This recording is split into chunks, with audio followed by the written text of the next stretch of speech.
Es una tierra llena de paradojas. Arrinconada en la geografía de la costa occidental de África, Sierra Leona es una de las naciones más pobres de nuestro planeta. Clasificada de penúltima en el Índice de Desarrollo Humano de la ONU, tiene un exiguo ingreso promedio por habitante de $220 al año. Contradictoriamente, Sierra Leona es rica en recursos naturales. Verdes selvas que se extienden en el interior de su territorio. Y justo debajo de su fértil suelo, yace un botín con las gemas más codiciadas del mundo.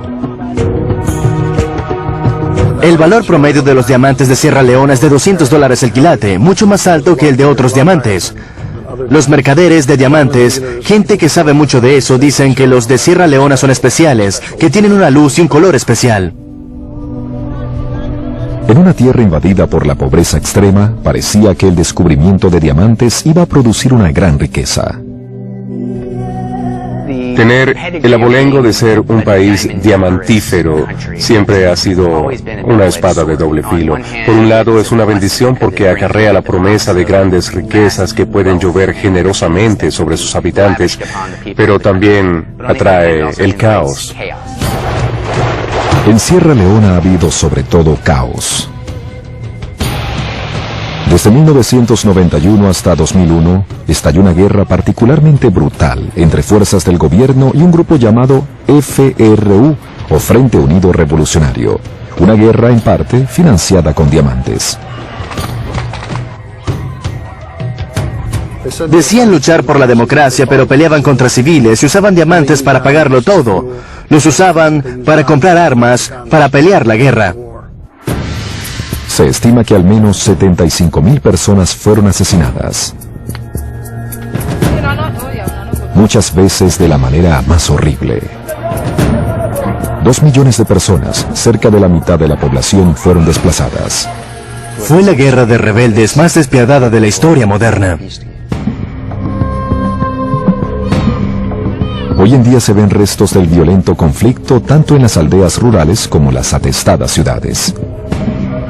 El trauma que causa la ferocidad de la guerra aún es visible en los rostros de los que fueron heridos tanto física como emocionalmente. La guerra en Sierra Leona causó un gran daño a su infraestructura física y sin duda causó grandes daños a la gente y sus vidas. Es raro hallar a alguien que no tenga ninguna atrocidad que contar.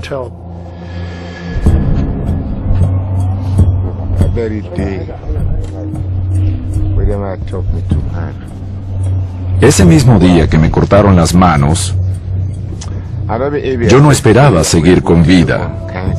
No creía que podría sentarme a hablar con ustedes como lo hago.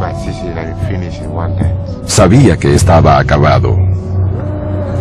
Antes de la guerra, Ibrahim Fofana trabajaba en las minas, extrayendo diamantes de la tierra en el distrito Kono de Sierra Leona. En abril de 1998, el FRU atacó su aldea.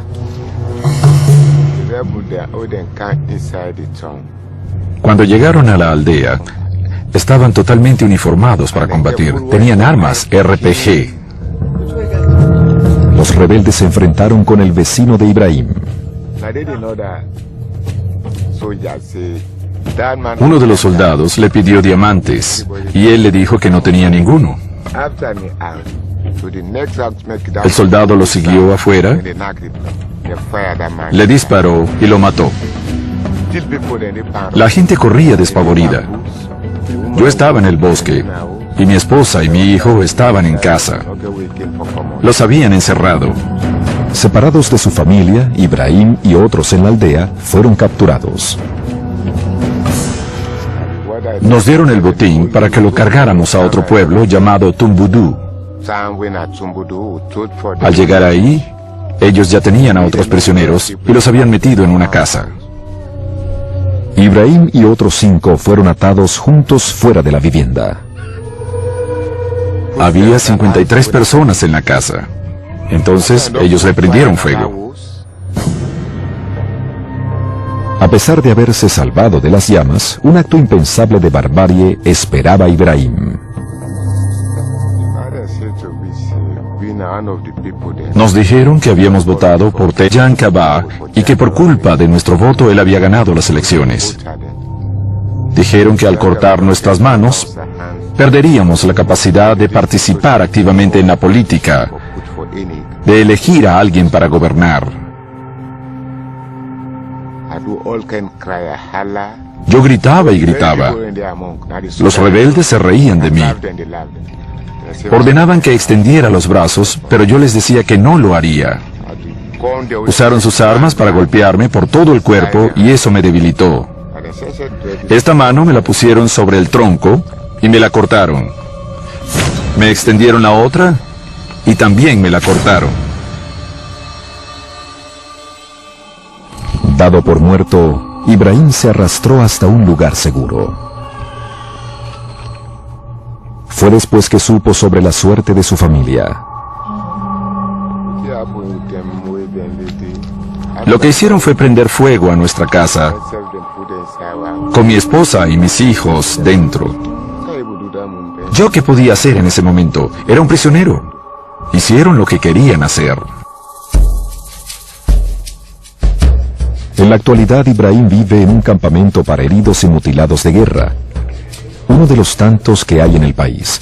En Sierra Leona, más de 10.000 personas sufrieron una suerte parecida a la de Ibrahim.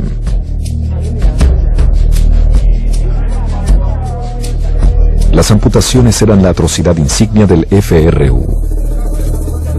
Cometieron cada crimen de guerra que señala la Convención de Ginebra e inventaron uno: mutilación intencional de civiles no combatientes.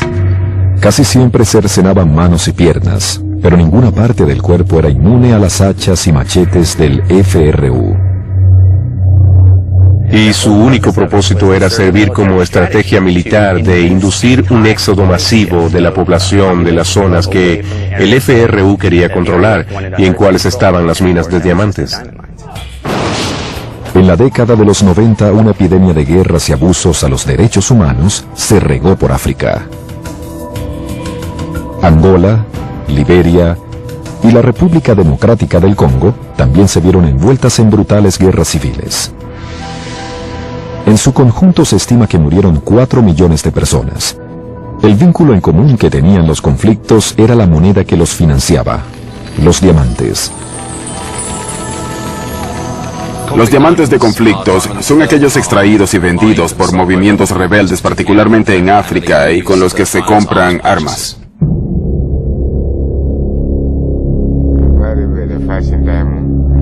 Los rebeldes insistieron en obtener diamantes. Cuando descubrieron diamantes en Kono, se dieron cuenta de que estos eran su única fuente externa de apoyo. Si esos rebeldes hubieran estado aquí cultivando y no hubieran tenido apoyo del exterior, la guerra hubiera terminado mucho antes. Y a mí no me hubieran amputado las manos. El costo humano de los diamantes de sangre en África ha sido enorme. Literalmente millones han muerto por los conflictos y los diamantes ensangrentados, y se han cometido horrendas atrocidades, desde las amputaciones de miembros en Sierra Leona hasta las masacres en Angola y una extensa destrucción. Entonces, ¿qué beneficios han obtenido esos países de esos yacimientos? Ninguno. Fue una maldición. ¿Qué ha ganado la gente que ha vivido en las zonas de conflictos? En general, uno tiene que decir que miseria, esclavitud, muerte y enfermedades. Mientras los ciudadanos de 4 zonas de guerra en el África sufrían, los diamantes de sus países fluían libremente al mercado mundial. Nosotros estimamos que entre el 10 y el 15% o más del comercio mundial de diamantes se hacía con diamantes de sangre. Hoy los diamantes de sangre extraídos en la década de los 90 siguen adornando las manos y cuellos de una clientela confiada que poco sabe de su origen brutal. Un diamante de conflicto no viene con una etiqueta que diga diamante de conflicto. Vengo de una zona en guerra. No tiene pegada ninguna calaverita con dos huesos cruzados. Es una piedra en bruto cualquiera. Si le preguntas a un transeúnte dónde compró su aro de diamantes, te dirá que en la joyería de la esquina. Nunca van a saber más sobre su origen. La historia moderna de cómo llegan los diamantes al mercado está vinculada inexorablemente a una empresa que transformó una piedra en una industria multimillonaria y artística. Y es también un gran negocio. Proveer a una clientela deseosa de diamantes es una vasta industria mundial. Botswana, Rusia, Sudáfrica y Canadá son algunos de los mayores productores de diamantes. Pero hay minas diamantíferas en más de 20 países, y estas generan anualmente más de 20 toneladas de piedras con calidad de gemas. Esta comenzó como una pieza en bruto de 250 quilates proveniente del Congo. Fue complicada, salió con un nivel D de impecabilidad. Tiene más de 100 quilates. En el mercado actual, una como esta puede valer 15 millones de dólares. Los diamantes comienzan como piedras en bruto de las minas. Entonces los artesanos las cortan y pulen hasta volverlas gemas preciosas. Uno se pone muy nervioso cuando trabaja diamantes grandes. Es un juego arriesgado. El verdadero valor de cada piedra solo se sabrá cuando llegue a la rueda del pulidor. Este que estoy trabajando aquí va a tener forma ovalada o de pera. Comenzó teniendo 20 quilates y va a terminar teniendo unos 7. En ninguna parte del mundo el negocio de los diamantes da más ganancias que en Estados Unidos, donde se vende la mitad del inventario global. A nivel mundial, el negocio al menoreo de estas gemas genera más de 60.000 millones de dólares al año. ¿A qué tiene este precioso collar? Nuestro romance con los diamantes comenzó hace 2.500 años. A través de casi toda la historia, estos fueron propiedad exclusiva de reyes, aristócratas y millonarios. Pocos entre el resto de la gente podía comprarlos. Los hallazgos de diamantes eran raros. Había depósitos dispersos adentro o cerca del lecho de los ríos. El verdadero origen de estas gemas no se conoció hasta el siglo XIX. El negocio moderno de los diamantes se originó en África. Comenzó con el hallazgo de un gran diamante africano en el siglo XIX. En 1869 se descubrió un diamante de 83 quilates y medio cerca del río Orange, en Sudáfrica. Le siguió una fiebre de búsqueda sin paralelos. Con la llegada de miles de buscadores se fundó el pueblo minero de Kimberley en 1873. Era el sitio del mayor hallazgo de diamantes en la región. La importancia principal de la mina Kimberley es que fue la primera vez que identificaron la verdadera fuente de los diamantes. La fuente de los diamantes es una chimenea volcánica subterránea que lleva el nombre del pueblo minero donde fue descubierto. Los diamantes se crean en el manto superior. Salen desde esta parte del manto a 160 kilómetros de profundidad hasta la superficie por una especie de volcán llamado chimenea de Kimberlita. Bajo las condiciones correctas, con un descenso bastante rápido, con condiciones constantes y exactas de presión y temperatura, este pequeño volcán, esta chimenea de Kimberlita, enviará a la superficie un flujo de diamantes. Kimberley marca el primer descubrimiento de chimeneas diamantíferas. Repentinamente se hizo posible la minería de diamantes a escala industrial. La más grande de las chimeneas de Kimberlita fue hallada en tierras de dos granjeros desprevenidos. Los genuinos hermanos de Beers eran simples granjeros, descubrieron diamantes en sus tierras y se formó un sindicato que les pagó para irse. El precio que pagaron por sus tierras fue de 63.000 libras esterlinas. La cual sin duda era una cifra impresionante en esa época, y ellos probablemente subieron a sus carretas y se fueron por ese camino polvoriento pensando en el gran negocio que habían logrado. En retrospectiva, habrían podido ganar mucho más. La granja de Beers terminó produciendo 14,5 millones de quilates de diamantes. En sus inicios, el negocio del diamante consistía en un grupo desorganizado de pequeñas sociedades e individuos que reclamaban como suyas tierras ricas en diamantes, Pocos tenían la visión del empresario inglés Cecil Rhodes. Su visión era crear un imperio titánico para controlar no solo los diamantes,